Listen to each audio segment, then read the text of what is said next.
On today's CHGO Cubs podcast, we're talking more Jed Hoyer from updates from the winter meetings. We're talking Willson Contreras' move to first base with the Cardinals, and we're talking some trade buzz around one of their top prospects, Owen Casey.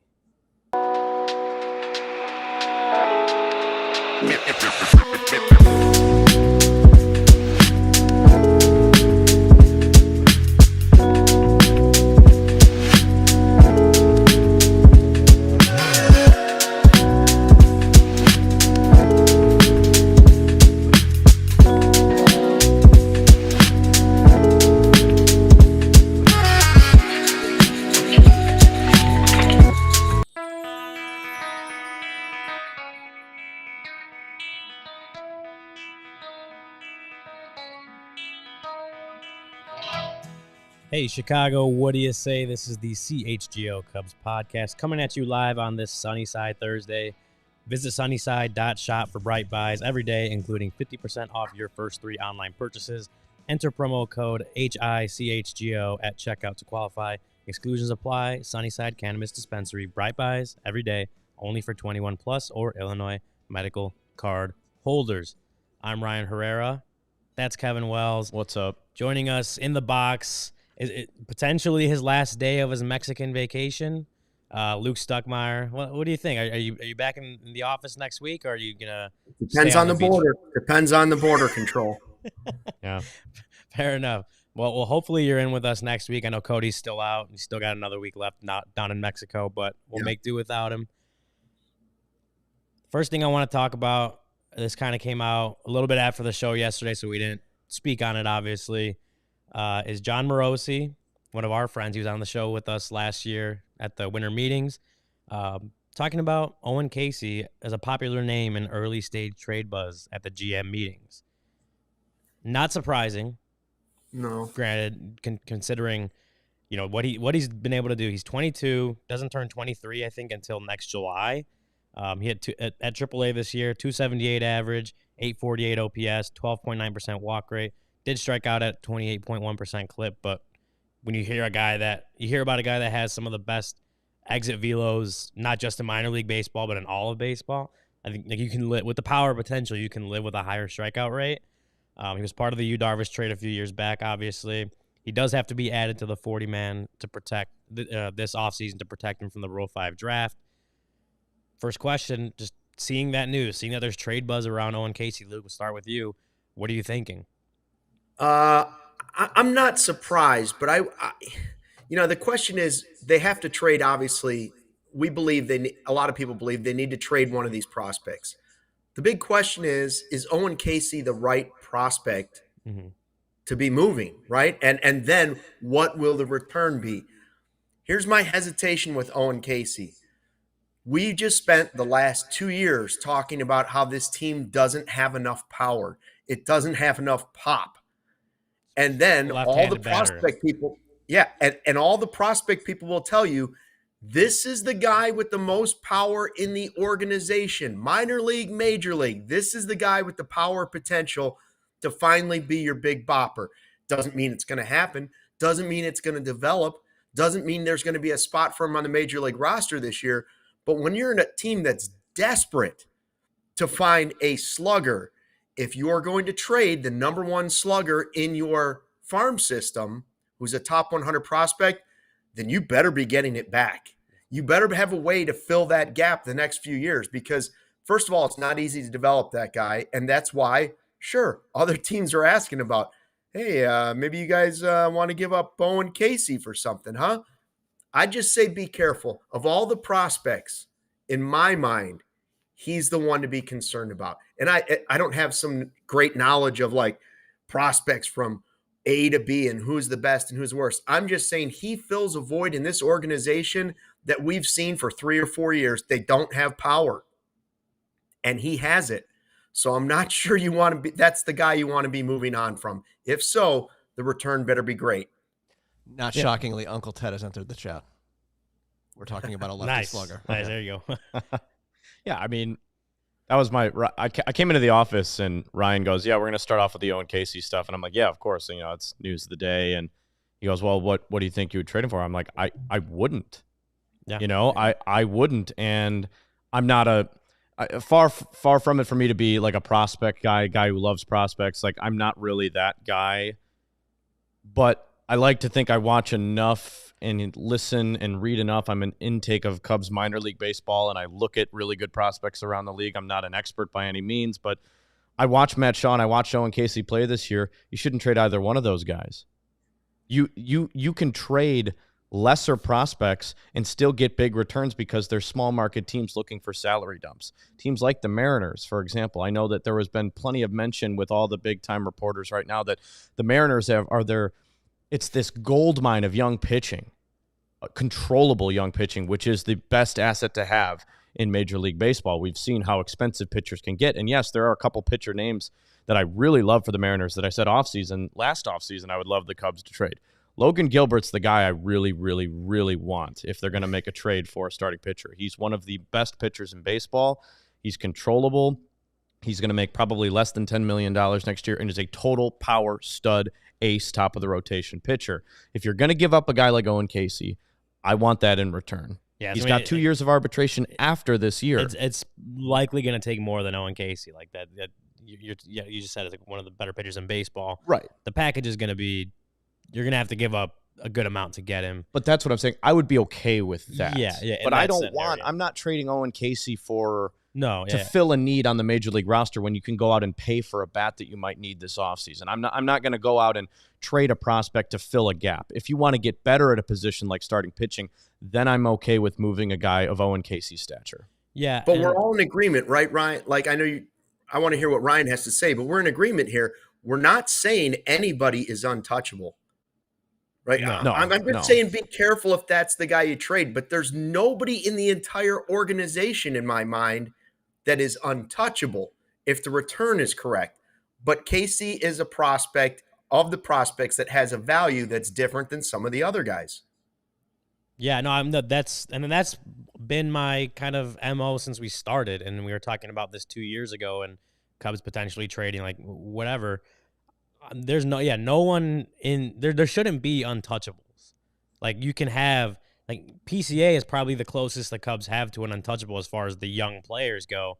I wouldn't even say he's untouchable because if someone's willing to give you what you want in return for him, what you value in return for him, then you should make the trade. Barb's in the chat asking if we're live. Yes, Barb, we are live. Yeah, I would disagree with you there. I think PCA is totally untouchable. No, I don't think there's no untouchables, and there shouldn't be, because if a team is willing to give you, obviously we keep the Cubs have these models, and they plug numbers in and players, and it gives them data and whatever, and like obviously the front office is the one that makes the ultimate decisions on these things, but they have value. They have a given value to every player. If you have PCA's value and a team is willing to give you as much or more value for PCA in return, you shouldn't say like, nah, we're good. Like, no, you pick up the phone and talk, but I don't think this offseason there's even a hypothetical I'm not specific. move, I'm not saying specifically. We're not saying we're seeking that trade, right? No, absolutely not. And what I'm saying is, if a team comes calling for Pete Crow-Armstrong, yes, you're obviously gonna pick up the phone and just hear what they have to say, but if they're willing to give you as far as what the Cubs, their value-wise, what the number is, more than what PCA is projected to give you, yes, you would. He's not untouchable. You could absolutely make that trade, because the front office has to be right, of course. But if they're saying this model, the value we're getting is greater than the value we're giving up, then yes, I don't see any untouchables. But to bring this back to the Owen Casey discussion, like, he's obviously a very strong prospect, and like you said, Luke, he's someone that has something as far as the left-handed slug that the Cubs just don't have at the major league level. I'm trying to think prospect-wise if they have anyone else that's like Owen Casey's caliber. I guess Ballesteros is a good left-handed bat. I think he's left-handed, right? Yes, he is. But Owen Casey has something that the Cubs don't have at the major league level, or enough of at the major league level, and someone that could really provide that. So if you're going to trade Owen Casey, and I was in the Discord last night with some of our friends, become a CHGO diehard if you want access to that, but we were doing the voice channel, and I think it was our friend Gary that asked, I think he asked specifically about Shaw, but I think this can lead to a bigger discussion around the prospects. Like, what are you getting for Shaw? And then, like I said, you can use this for Casey too. These guys are so highly thought of as prospects. They're so basically major league ready. You look at the prospect list, they're ranked very high. They may not be top 10, but they're still ranked really high. If you're giving up these guys, like you're giving them up for ready-made major league talent that can help you tomorrow. That's cheap too, like on the Cubs end. Yeah. Yeah. So right? Yeah. That's what you're saying. Wait, like, what do you mean? The Cubs are giving up ready major league players? If you're giving up Owen Casey and Matt Shaw, you're getting back ready-made major league talent. Oh yeah, of course. That's going to help. No, us. you have to get back a star. Yeah, of course. In my mind, if you're moving Casey, you better be getting back a star. You're not getting back a mid-level player. You're not giving back a guy that's just an average everyday player. Right. He would have to be in a package that would get you a star that's under control. Absolutely. And that's kind of where I'm at as far as we asked the question, like, what would it take for you to want to give up Owen Casey or Matt Shaw or any of these other top 100 prospects, especially the guys that are pretty close to major league ready and are really highly thought of as prospects? Like, if you have to package them with some other combination of prospects or players to get a star, like that would be the route that, if I'm looking at, like that's the preferred route if you're going to trade these guys, because that's what you have the prospect capital for. If you don't plan to use them or if they don't fall into like your plans as far as fitting into your major league roster, then they better bring you back someone who does. Yeah, I'm seeing a lot of chat talking about it would take Casey and Shaw to get us like a star front end player. Logan Gilbert. No, it wouldn't. It would take Owen Casey and other prospects in your organization, but it wouldn't take. Those trades just don't happen in Major League Baseball oftentimes for guys who are, a little bit more under the radar. I'm not saying it wouldn't. I shouldn't say that. I shouldn't say it shouldn't take guys of that caliber.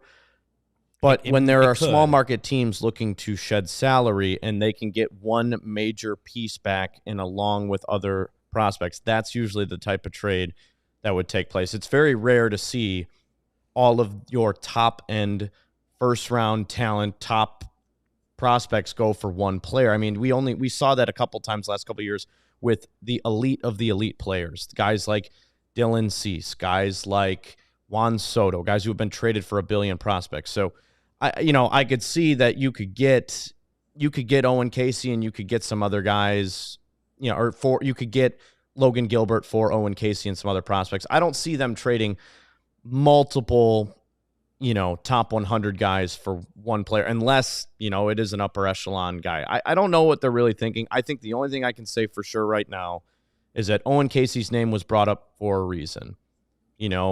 There's either one side of it is trying to generate interest. The Cubs are trying to say, hey, we have this guy available. He's had a lot of success. Or there's other teams out there trying to see what the market value is for a guy like that. So this is kind of where it starts. The fact that he's been mentioned doesn't mean he's going to get moved. If he does get moved, it won't be for a mid-tier guy. It will be for a player that immediately makes you a much better team, a guy who is that 4 to 6 WAR type of player is immediately what you're going to get in return for an elite level prospect. That's my point. Yeah. And you should, right? So the GM meetings are conversation starters. A lot of times these deals and stuff, you're not making them at the GM meetings, but a lot of times this is what lays the groundwork for winter meetings, deals, or free agent signings, right? So teams are throwing around names. Everybody knows who's got the best prospects. Everybody knows who the best players in baseball are. So they're kicking the tires, poking them a little bit, saying, okay, what do you have? What's up? All right, you want that? Well, sometimes it's a bluff, but in this case, I would guess that it's pretty serious in that, whether it's on both sides or not, it's serious in that the Cubs have a log jam of outfielders. They know they probably have to move a prospect, and he's going to be a prospect that's going to have great value to teams. Yeah, and I think just to wrap that, our all main point is like no one's, and when I even include PCA in there, it's like no one's pushing for these guys to get traded necessarily, but you have to be willing. There's no untouchables. You have to be willing to move on from this, whatever this value is, to get a higher value in return if you can. Well, I'm pushing for somebody to be traded, Ryan, but just not necessarily Owen Caissie. Yeah, that's what I'm saying. And let me clarify before you get to the ad. I think there are, you can count on two hands the amount of players that Jed would pick up the phone for PCA. That's what I mean in a trade. He's not untouchable, by definition, but yes, I don't think he's even close to being moved. Yeah. All right, before we move on, let me get to some of our sponsors. Let me tell you about Sunnyside. Our friends at Sunnyside Cannabis Dispensary are here to elevate your summer, or fall, spring, winter. Sunnyside is your home for judgment-free cannabis shopping.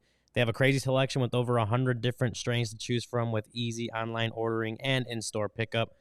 Wherever you are in Illinois, Sunnyside has a location for you. They have spots as far south as Champaign and as far north as South Beloit.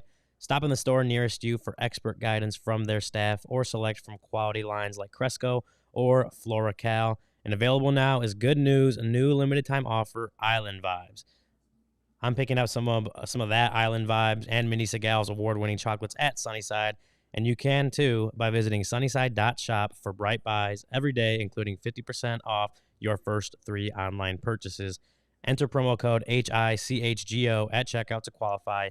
Exclusions apply. Sunnyside Cannabis Dispensary, bright buys every day, only for 21 plus or Illinois medical card holders. I also got to tell you about our friends at Game Time. Game Time has a new feature actually called Game Time Picks that makes getting tickets to see your favorite teams play live even easier. Great Time Picks filters out the fluff to show you only incredible deals on great seats so you don't have to waste time searching through thousands of tickets. Look, the Bulls got a bunch of home games coming up. I'm seeing right here on Monday, Cavaliers at Bulls at the United Center. You want to go undefeated Cleveland Cavaliers. Yes, the undefeated Cleveland Cavaliers. You go on there, you click the price. Right now I'm seeing as low as $74 to get into, or actually even less than that. But that is the super deal is the $74. But you can go as low as $32 I'm seeing on Game Time right now. There are a lot of options there, but if you click that Game Time Picks feature, it'll filter out the fluff and only show you the best deals for you. I've used Game Time for football, concerts, some baseball games, basketball games. Game Time's great. One of the things I do really love about Game Time is it's all in pricing. Luke, I know you love that as well. You toggle this feature, and it shows you your total up front with no surprise fees at checkout. You also get that seat view, a panoramic view from your seat in the app before you buy. So if you're not familiar with a location of an event, you get to see where you're going to be sitting and your view before you actually buy. Game Time offers the lowest price guarantee, or Game Time will credit you 110% of the difference. And Game Time's ticket coverage means your purchase is covered with the most flexible customer service policy in the ticketing industry. Take the guesswork out of buying tickets with Game Time Picks. Download the Game Time app, create an account, and use code CHGO for $20 off your first purchase. Terms apply. Again, create an account and redeem code CHGO for $20 off. Download Game Time today. What time is it? Game time, baby. I want to see Maniscalco this weekend at the United Center. My sister saw him. Maniscalco. Hell yeah. You're but going? Tickets were so expensive. No, tickets were outrageous. So I'm going to keep my eye on Game Time and see if I can, land one of those last minute deals. Isn't he a fellow Arlington Heights? He is. He went to he is a year younger than me, I believe. Obviously. He went to Rolling Meadows. I went to Prospect. So a lot of kids I went to grade school and middle school are really good friends with him. One of my friends, he was in their wedding party. Well, somebody's got to get you a CHGO login code because I know you have an account already. So somebody in the chat, if you don't have a code, give Luke an account. We'll take the $20 off if you're not going to use it. Right. That'll be fun. Hopefully you that can way go. I can rip off one of our partners for a little discount action. Quick notice. This first A-block conversation has created a lot of negative buzz on our stream. We've got not almost as many dislikes as likes, but can we get some more likes? Yeah, let's please? get some more likes. Crazy. What's the negativity?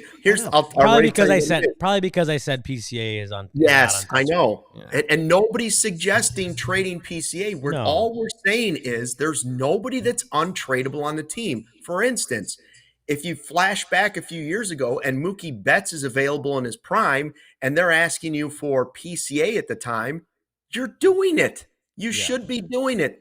That's the type of move the Cubs have missed out on. Why? Because prospects are prospects, and guaranteed superstars are guaranteed superstars. And so I understand everybody loves PCA. We love PCA. He's the most exciting player on the team.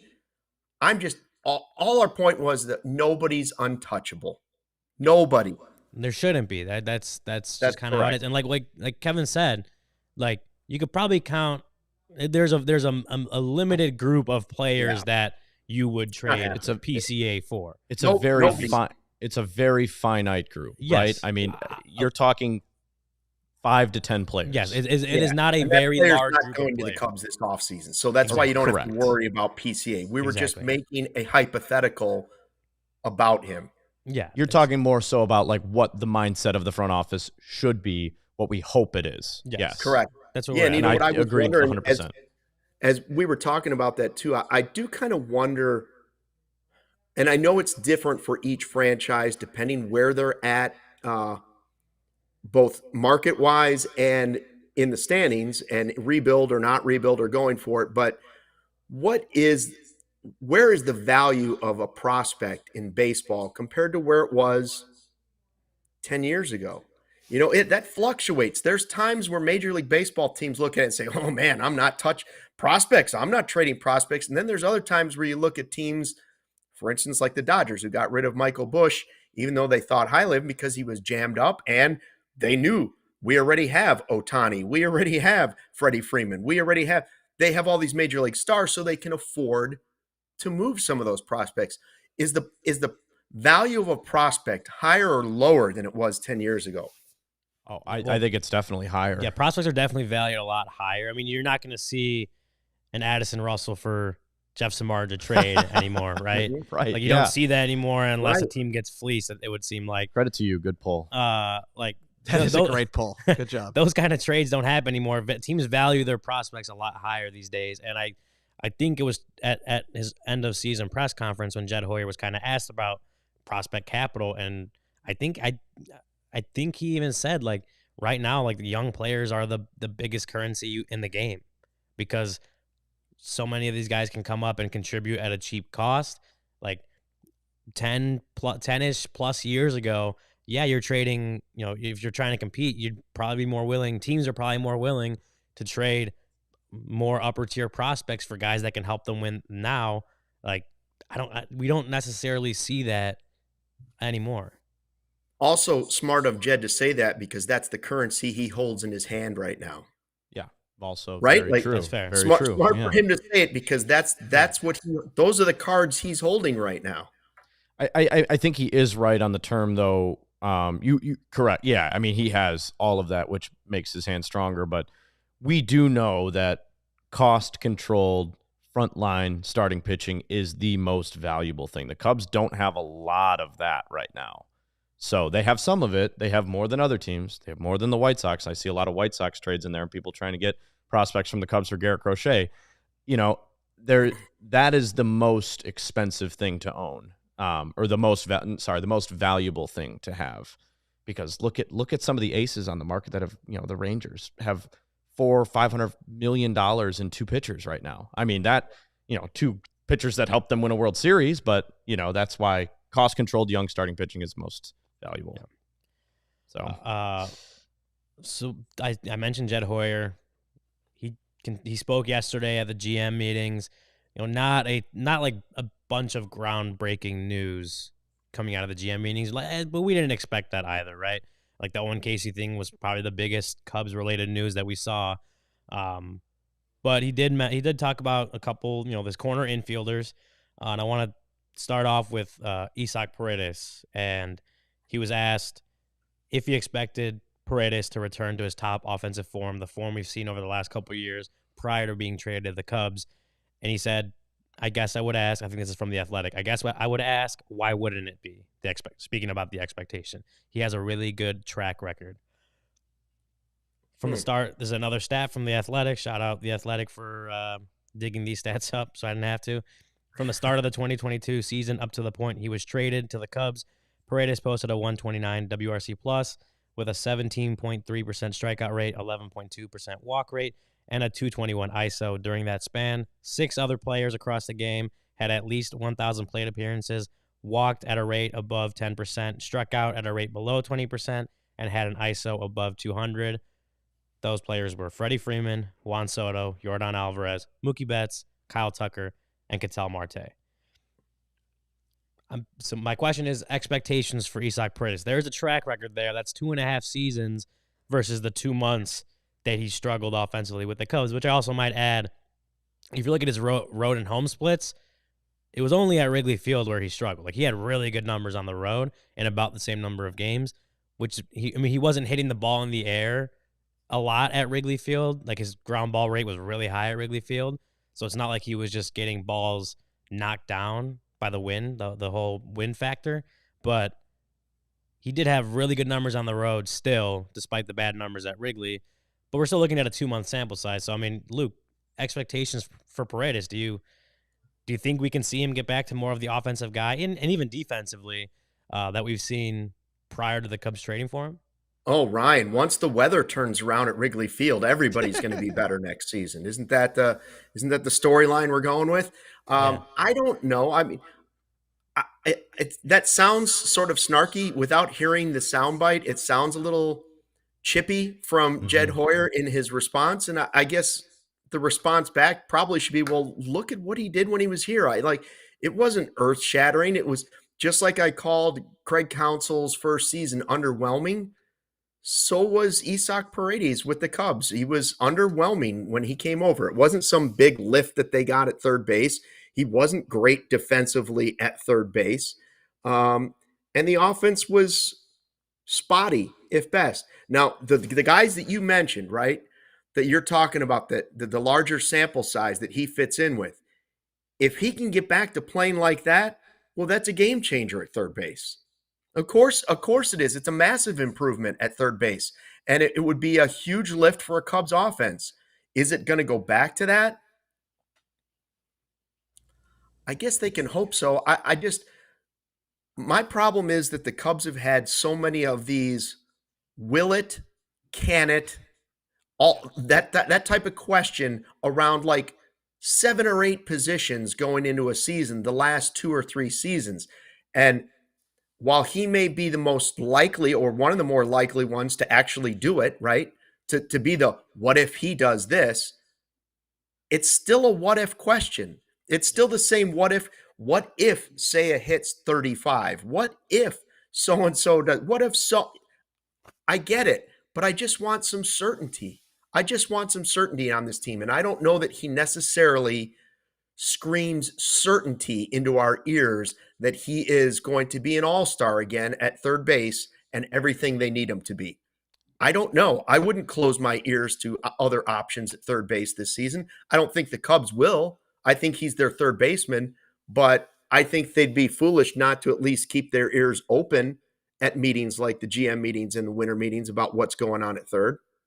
Yeah, I mean, Paredes could potentially be a trade when we talk about the Cubs not having a lot of avenues to improve the roster. Like, Paredes could be a trade candidate as well. Yeah, I mean, there you go, Barb. Barb said we want to trade PCA, but don't talk about trading Paredes. There you go, Barb. Go ahead. I missed this chat. It's good to see and talk to you guys again. The thing about Paredes is he's still young. He's still a cost-controlled piece. He still has value because he does get on base. He doesn't do anything sexy. That I think is the issue that Cubs fans, they're like, oh my God, the Cubs traded one of their, most exciting players. The guy they got in return must be pretty fun. He's going to hit some home runs and really help them win. That didn't come to fruition right away, so everybody kind of lost their patience with it. I think Paredes is a fine, average baseball player, and there's signs that he can get on base, and there's signs that he can become, and can continue to be a slightly above league average hitter. But if you're expecting this guy to be a run producer, home run hitter, it's just not going to happen. I mean, that's not what his profile is. He gets on base and he needs to play average defense. He did not play average defense this year. The defense is the thing I have the most issue with. If you're going to come in and you're going to have multiple games where you have multiple errors in one single game, I mean, that is the thing that I expect to turn around. The hitting, I don't know. I haven't watched enough of him to know. Looking at his numbers in general. The walks are there. He doesn't strike out a lot. We knew that coming in. He continued that. But, yeah, I mean, in order for him to fit well into this lineup, the Cubs still need to find run producers, period. Yeah, that's it. We'll continue. We'll wrap up the discussion on Isaac Paredes in a second, talk about some Michael Busch and some other news and notes from the GM meetings. But first, Kevin, I have to tell you about ComEd. Did you know ComEd can help businesses save money by becoming more energy efficient? It's pretty wild. We talked about it yesterday, but I don't remember that. No, can you explain? So the energy efficiency program can help find up to 35% in energy savings. So what does a business have to do to get it? So all a business has to do is just sign up for a free facility assessment at comed.com/biz. Why aren't more businesses doing that? Honestly, I keep saying I've been asking myself this question every single day for like the last 2 weeks, and maybe they just forgot the website. Well, I have it right here. ComEd.com/biz. ComEd.com/biz. ComEd.com. And it's ComEd.com/biz. I mean, it's super easy. It should be good enough. BIZ. That's good enough. We should get that. Terms and conditions apply. Offers are subject to change. Actual savings will vary by customers' energy usage and rate. The ComEd Energy Efficiency Program is funded in compliance with state law. Bears are playing on Sunday. Yeah. You know, Patriots, we're going to have a tailgate here. For better or worse, they are. For better or Yeah, worse, well, they'll play. I think, I'm going, so they better win. And I'm bringing my Rugged Road coolers with me.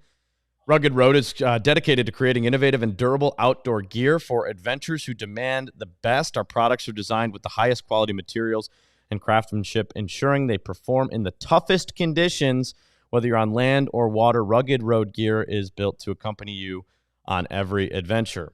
One of the best things, if you're in a canoe, falls over, floatability. It's one of the most unique features Rugged Road can offer. They always float upright, never lose your drink. It's got the lightweight design.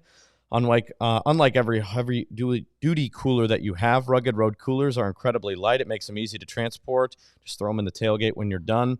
Durability and dependability. Crafted to handle the toughest environments, their coolers are built to last and ensures that they can keep up with any adventure you may be going on. The coolers are guaranteed to keep their contents cool for up to 7 days, oftentimes much longer than that. You have a power outage or something, put your meat in there. Keeps it cool for a whole week. So gear up for your next adventure with Rugged Road coolers, reliable, durable, and built to be used. Rugged Road is your ultimate outdoor companion. Head to ruggedroadoutdoors.com. Use the code CHGO for 10% off. Hey, Kevin's actually going to float on his Rugged Road cooler in Lake Michigan to the game. That's how he's getting to the game. He's going to have just an oar, like a paddle, and he's going to paddle on his Rugged Road cooler. Why would I? Yeah, I mean, that sounds kind of fun. I hear Lake Michigan's beautiful this time of year. Water's nice and warm. Yeah, what's the harbor right at Soldier Field? Monroe Harbor, right? Monroe Harbor. Yeah. That sounds right. Can I pull it into one of the boat slips? Be like, you can tie it up to the boat slip and come back and get it after the game and paddle right back.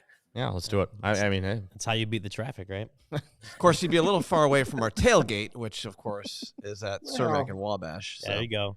Tailgate. And we have 3 straight weekends with tailgates. 3 straight weekends. We'll talk about that towards the end of the show. Okay. But I want to finish up this discussion on Isaac Paredes, and it's kind of like just what I mentioned, in that, like, I understand the concern based on what you saw in the last 2 months, and you know, I was looking at the road and home splits, and for whatever reason, and I'm again, like, I think James said I blamed it on the Wrigley weather. Like, I literally said he was hitting the ball on the ground too much, right? Like, for whatever reason, his numbers were just way worse at Wrigley Field. He had a -2 WRC plus at Wrigley Field in those 2 months. He had like a 46.2% ground ball rate compared to 23.5% on the road. He had 1 extra base hit, and it was a home run, and that was it. He hit 105. He had a 317 OPS. Whatever reason, he didn't perform particularly well at home. He did on the road. He had a 159 WRC plus. He looked like a star hitter on the road in those 2 months. And that's where I kind of come where I say, what sample size do you want to go with? A 2-month sample, you just got traded, like you're kind of getting acclimated into this new environment, and you struggle for 2 months? Or do you go with the 2.5-year sample size prior to that where he did have a lot of success offensively. He was a solid enough defender at third base. And that's when Jed says, like, why wouldn't the expectation be that he bounces back and is more like Isaac Paredes next year? Like, I kind of feel the same way. I'm not saying, and I understand the concern over the last 2 months. I absolutely do. But he does have a longer track record of being a really good hitter, a very solid player at this level. And I don't think it's wrong to expect that he can get back to those levels. A full offseason with the Cubs, acclimated to the environment, and can hit the ground running on opening day. I don't think that's the wrong expectation to have. While I understand the concerns, I don't think that's the wrong expectation to have. It's probably like 75-25, right? Like, you can't just ignore either side of it. It's like Dansby Swanson's season or anybody else that goes through stretches where they don't hit for a long period of time. You can't forget it. It's not like it doesn't exist. It's just like the PCA thing, not to, go crazy about PCA on the show, but it's like, you can't forget the early struggles and you can't forget the greatness that you saw at the end of the season. His season was both. And you hope that he continues on a linear line that's going towards the top, but you could also see a guy struggling a little bit again next season. It doesn't mean because he got through that stuff and at the end of the season was playing better that he's not going to have some regression at times or struggles. You have to value both. So yes, I give more value to the 2.5 years than I do 2 months, but I don't ignore 2 months of struggling either.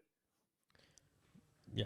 It's hard for me to, and I totally agree with you, Luke. Credit to me. I totally agree with you on that. You got to look at both of them. But I look at Isaac Paredes on paper and it's like, well, what do you really do that increases the floor of this team? What is it you say you do here? And he gets on base, he walks, which is a huge plus. Mm-hmm. But he doesn't exactly run the bases all that well. He doesn't play elite defense, and he doesn't hit the ball very hard, which puts you kind of in this box of, okay, that sounds like a position you could maybe still upgrade. Now, I think that they did upgrade at third base because their plan last year at third base was a disaster. It didn't work. The two guys you had playing there early on just didn't do what you needed them to do. So I do think going into 2025, if he is your third baseman, you're better there automatically. But you can still get a heck of a lot better. Yeah, I think it raises the floor from what the team started with last year. Correct. The ceiling, I don't know how much it raises the ceiling, and I think that's the point. Okay, that's what I meant to say. Yeah, the ceiling. Yeah, could lower the ceiling, right? Technically, I mean, if you had super high expectations for Morel, which that experiment is over, but like I would say Morel's ceiling, if he reached it, would be higher than Paredes. I would agree because he does some things that raise the potential of what he can do. He has a really, really strong arm in the 90th percentile. He hits the ball really, really hard. Right. Paredes does not have a strong arm. He's really not all that mobile at third base. He's a solid, I guess if you're looking at the last couple of years, he is a solid, put him at third base. He can hold his own there. But, and if that is the case, if that's what he is, that's fine with me. But then it's on the front office to go and address the other issues the roster has around him. Run producing, home run power, because if you go into the expectation of next year thinking you're going to get that from him, that's malpractice. I think you can go in expecting a better than season that he had last year, but within reason, right? I mean, you're not expecting him to go out and be an all-star again. If he is, great, but I think that expectation would be a little bit too high for my liking. Yeah. The other Jed Hoyer talked about the other corner infielder on the Cubs in Michael Busch, and I in the context of the Nico Hoerner stuff, obviously, and we don't know the timeline on Nico Hoerner, the right flexor tendon surgery that he had about a month ago now. We just don't know the timeline. We don't know if he's going to be ready for opening day. We don't know if he's not ready for opening day, how much time he'll have to miss. It's just unclear at the moment. Michael Busch is obviously someone with second base experience. He played like 3 games or 4 games for the Cubs at second base last year in a pinch. I think, was that when Nico got hit in the hand? Or Nico was out for a short amount of time He didn't go on the IL, but they had Busch move over there for a little bit to fill in. Most of his defensive innings in the minor leagues with the Dodgers came at second base. Guy with a lot of experience there. Mm-hmm. So a natural thought is to, maybe depending how much time Nico has to miss, if he does, you can move him over there. Bellinger's at first base. Then you have all loads of options, right? Jed Hoyer at the GM meetings, and this is from Megan Montemurro of the Tribune, give a lot of praise to Michael Busch defensively. Thought he was fantastic and that he's a weapon over there. And after April, when he was kind of getting reacclimated to first, that's when you saw him take off. And I think we kind of saw that, right? After a little bit, you just continued to see improvement throughout the year from him at first base. But then kind of as far as what we're talking about, can he move to second base? Jed Hoyer said, because we know he can play first, he doesn't have to work on it as far as this offseason. He can move around a little bit, but the expectation is he's playing first. The expectation is he's playing first. How do you feel about that? Jed Hoyer basically saying now, and things can change. We know that. And he may not put all of his cards on the table, but right now, he's saying publicly the expectation is Michael Busch is playing first. What are your thoughts, Luke? Well, I think because he was so good at first base. We talk about the moving to second base, even if Nico were traded at some point, right? We were like, well, you could get that power by taking Busch and moving him to his natural position, second base. And, the negative to that would be, well, you just found a guy who plays valuable, really good first base and has powers, some power as well, and is a left-handed bat. So all those things that you're looking for. I just like that he has the versatility. I don't like that the Cubs would close their mind to it. I don't know if they're necessarily doing that, but if the Dodgers are now talking about moving Mookie Betts back to the infield again, I think you should be willing to move Michael Busch pretty much wherever you think you need to use him at the time. And if that's a month and a half at second base and Bellinger plays first, and now that frees up someone in right field, Owen Casey, because now your DH is Seiya, whatever. I don't know.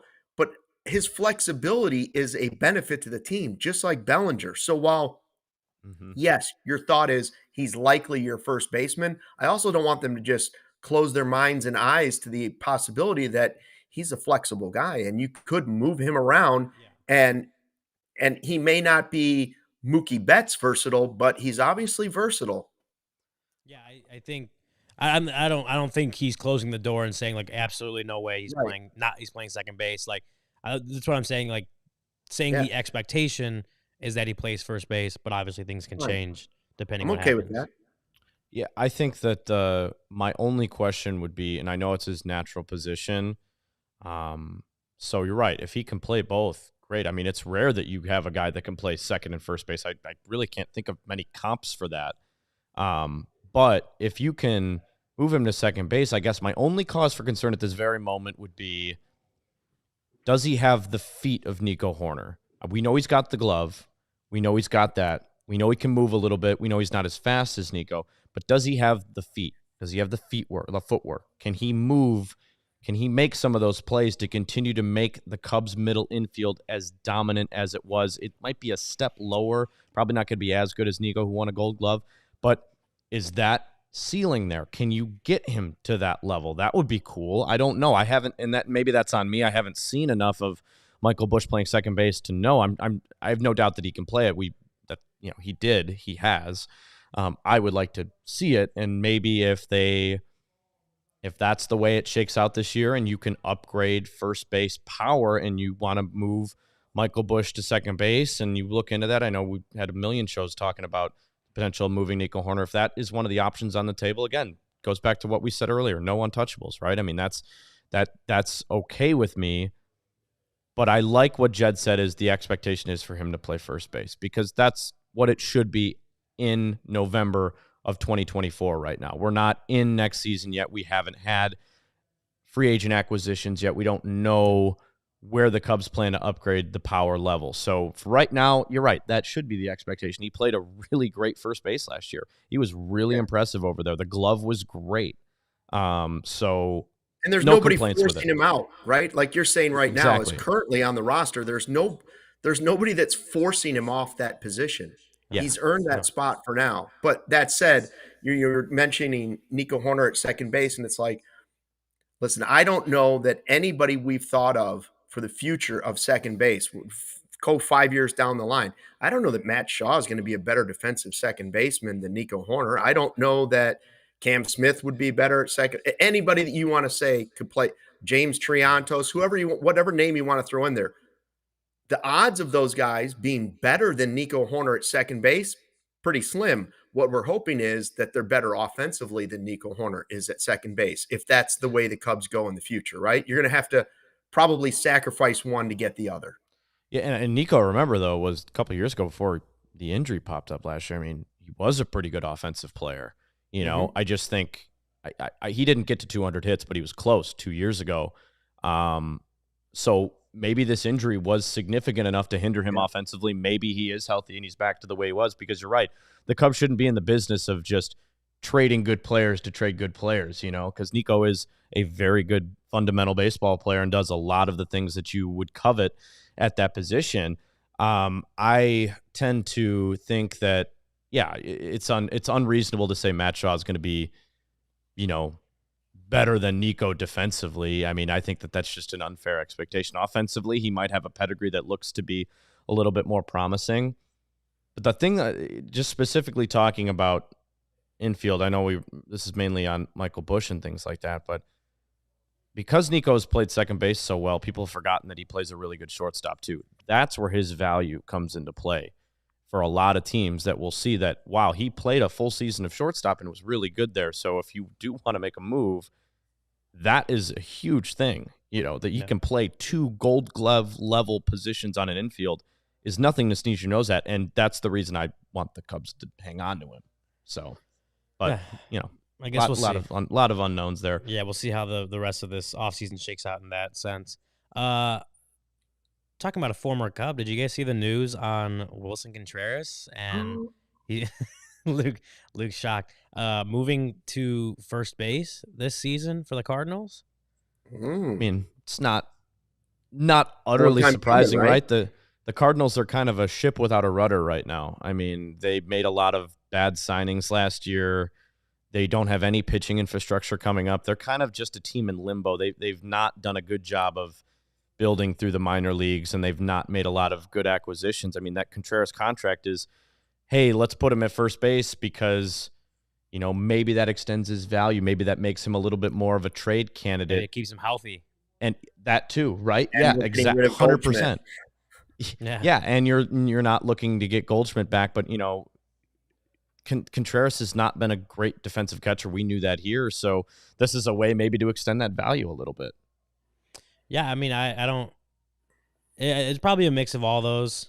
I also think, like, one of the bigger pieces of news in that report that's come out from a few different places that, like, Contreras was pretty clear about his desire to remain in St. Louis, despite the fact that they're kind of going on this reset of sorts that we haven't seen from the Cardinals in a long time. So that's also curious to me. It's like Willson Contreras – it's very clear from the front office of the Cardinals that they're going to not be winning right now for the near future. And Willson Contreras doesn't want to move, right? He wants to stay and stay on the ship and not waive his no trade clause. Like, I don't know, Luke, what do you think about that? That's interesting to me at the very least.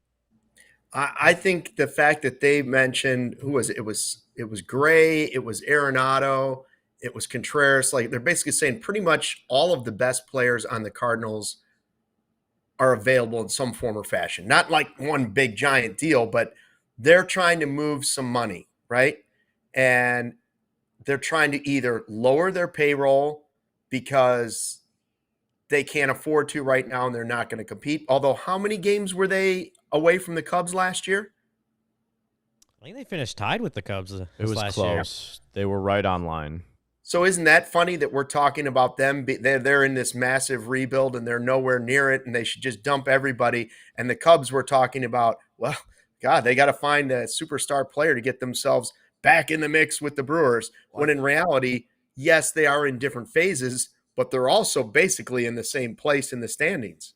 Well, I think the reason we're saying that is because you can see that the Cubs have the pitching infrastructure to carry them to a potential division title. The Cardinals last year, everybody said, I knew a couple of people, for the Cardinals radio network that I worked, and I did a radio hit out there, and I remember talking, and they were like, we just signed Lance Lynn, and we have Sonny Gray now, and I'm like, okay, like that's still not, still bottom end of the NL Central in terms of pitching. I mean, that's not impressive, but they have been so starved of those pitchers out there because they haven't drafted and developed pitching. So that's, I think, the reason. But you're right. It is unfortunate, though, that the Cubs finished in that same realm when they should have been much better. It was a failed season for them. I'm curious if anybody in the live YouTube chat is just slightly scared, because it's the Cardinals, of course, and they always seem to break Cubs fans' hearts.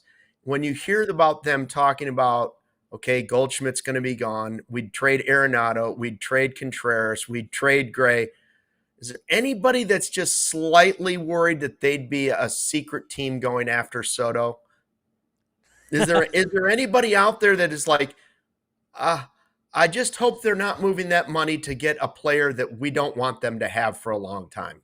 I mean, I'm not going to sit here and say I'm not 100% clear of being worried about it. I don't think it's going to happen. It's the Cardinals. Yeah, I mean, it's not the Brewers. I'm not worried about the Brewers. That'll I'm just not be in worried the about back the of your Reds. mind. It'll be in the back of your mind until Soto. Stuff. Yeah, and I mean, they pulled a rabbit out of the hat with the Arenado trade. They've done it and the before. Goldschmidt.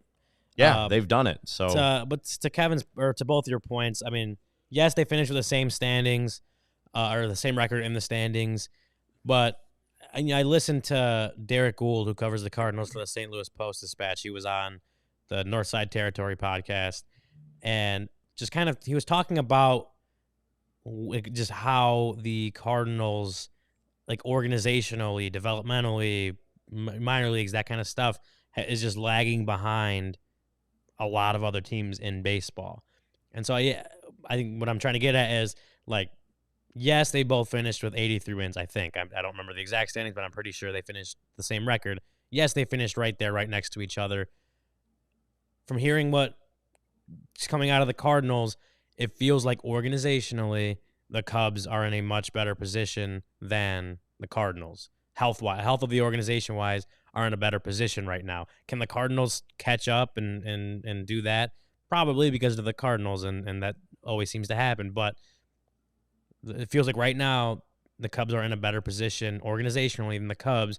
So even though they finished with the same record, that's why we're talking about, the Cubs are trying to go up right here and get to this next level, whereas the Cardinals are going down and resetting or rebuilding, whatever you want to call it. The Cubs and Cardinals finished with identical records, 83 and 79, identical home records of 44 and 37, identical away records, 39 and 42. I don't remember who won the season series either. I believe I think the weather was bad won. in St. Louis this year too. Yeah, where the wind's at. No.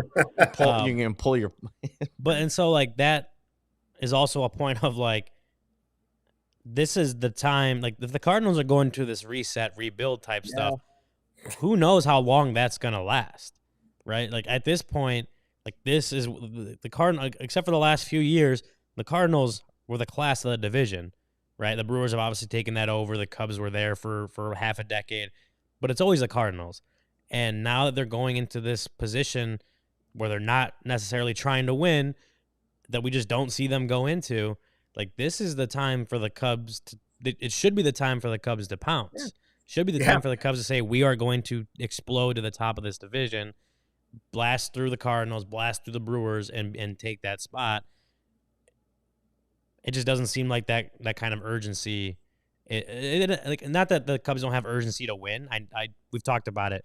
The front office knows how important it is to win, but it doesn't seem like that urgency is pushing them to make decisions where that could be more looked at as, like, all in right now decisions. Yeah. It's not enough urgency for the fan base's liking. Let's put it that way, right? Like, Kevin mentioned sexy. We want sexy this offseason. You've just wasted 2 years of the Cardinals being garbage, average to garbage. They're giving you a window to go ahead and dominate, and instead you let the Brewers go ahead and run away with the division by 10 games this year.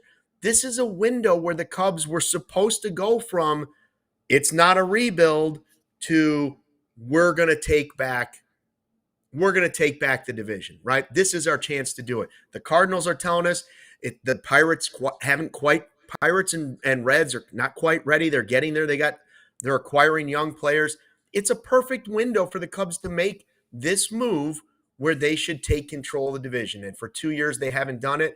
This offseason, I sure hope we see sexy, but right now we hear about finding value on the margins. And that, I think, will leave you a lot of similar feelings again next year. Yeah, I'm hoping and waiting for that Craig Counsell-esque news to just hit my phone via Twitter notification like within the next couple of weeks, because I think we need it. Like and Jed works behind closed doors. These trades and these things happen kind of. I don't want out of nowhere. Is not fair to him to say that because he works hard on these deals, but he doesn't let it slip out. So there could be things working in the mix. It's just about now us trying to be patient, and this fan base has been more than patient at this point. So it's. I agree, Luke. I think that I'm in need now of moves that are going to raise the ceiling of this team, not finding moves on the margins. Of course, you need to find moves on the margins to compete for a World Series and to win a World Series. We see that all the time. Young players coming up, pitchers. We talked about it in yesterday's show. Go check it out. We talked about how young pitchers are necessary. Jed has said multiple times, you need as many pitchers as you can to contribute to a season because injuries happen and everything else under the sun. But that doesn't mean that can be your only route to success. So, if you're going to trade Owen Casey, like we talked about earlier in the show, it's not going to be for something light. It's going to be for an immediate impact star player. So, before we head out of here, we only got a couple minutes left. What was your guys' favorite Scott Boras one-liner from yesterday? Do I have choices? Is this multiple choice? The polar bear market was pretty good. It's going to be a bull market, not a polar bear market. I got them right here. Okay. On executives and who, this is from Jesse Rogers. They're called upon to be championship magicians. Behind every great magician is the magic wand. Boras on Alex Bregman. He's provided the Astros with that infusion of championship blood. Everything about him is AB positive. Goodness gracious. On Blake Snell, the Snelling salts have created a lot of whiffs. The market has definitely awakened to Blake Snell. And then why does he do this? On Corbin Burns, I know, what an idiot. He continues to be a Corbin copy of his previous seasons. He's the foundation of having a number one. And the last one, I think this is the polar bear one. For Pete Alonso, we hear a lot about the bear market for power hitting first baseman. For Pete's sake, it's the polar opposite. Yeah. Here's my deal. This guy makes me want to just lose my mind. At the same time, if I'm being totally honest, if I was as rich as he was and I was an agent like he is, he's probably me making dad jokes. Like he's having like in reality, I may be more like Scott Boras than I care to admit, minus all the money. As much as they make me roll my eyes, I've come to like they make me laugh. It's funny, whatever. It's a weird bit. It's whatever. I don't care. We know he's going to do it every year. It's fine. He's the guy. The guy's good at his job. You couldn't bore us anymore this winter. How you like them apples, big guy? And that's where we'll let you go out of that one. Let you ride off on a high note right there, Thank you. Luke. Thanks for hopping in with us. Feel better, Talk man. To you soon. See ya. Before we head out of here, I want to tell you again about our Die Hard program, our Die Hard membership. So much included with this. You get access to our Discord, our Die Hard Lounge. That's, I was in there yesterday with some of the Cubs people in the voice chat, talking Cubs, talking about prospects, all that kind of stuff. You can hop into if you're a Die Hard. You get 20% off merch. I got the CHGO flag shirt right now, 20% off events, and that's what I mentioned earlier, 3 tailgates in a row. Let's go tailgating. 3 weekends with the Bears tailgate in a row. You can come to our tailgate, and you can come for 20% off if you are a diehard. You also get access to all the credential reporting. As Barb said, please don't forget to invite Braggs to the tailgate party. He likes to drink beer and watch the Bears. And Barb, don't you worry. He's there. He will be there. He First will be there. And last. He'll be there greeting. I promise he will greet every single diehard at the tailgate. How about that? He'll may even give you a hug. You get access to the credential reporting. Whether you like it or not. if you like it or not. Yes, if you ask for it or not. You get access to the credentialed reporting. So, right now my newsletters are coming out and other kind of content. But if for some reason you still want to read about the Bears, the Bulls, the Blackhawks, even the White Sox, you can go on and become a diehard, and you get access to all the credentialed reporting. It's great. I mean, Kevin, obviously, you've been with us for a long time. You see the community we're building at CHGO. A lot of diehards. We have a lot of diehards in the chat that can give you their experience as well. But come be part of the community. Come build the community with us. CHGO to the moon. Become a CHGO diehard today. Also, you get the diehard card, which you slap on the table at the bar and get all the respect that you can get. Yeah, you put it on the table and Ryan buys you around. That's usually how it works. Yeah, that's what I do. Or we put it on Luke's tab, actually. Well, that's what you do. Yeah. We say Ryan buy us a beer, and then Ryan puts it on Luke's he asks tab. Luke for money. No, yeah, exactly. So thanks for catching the CHGO Cubs podcast. Thanks for sticking with us. Corey and Brendan will be back tomorrow at 11:30. Thanks for having me on. Thanks, Kevin, for filling in the last couple of days. Thanks fun. to Luke for hopping in and disrupting his Mexican vacation. Thanks to Law on the Sticks. Yes, Corey and Brendan back tomorrow, 11:30. We will talk to you later. Peace out. We all silly like the mayor.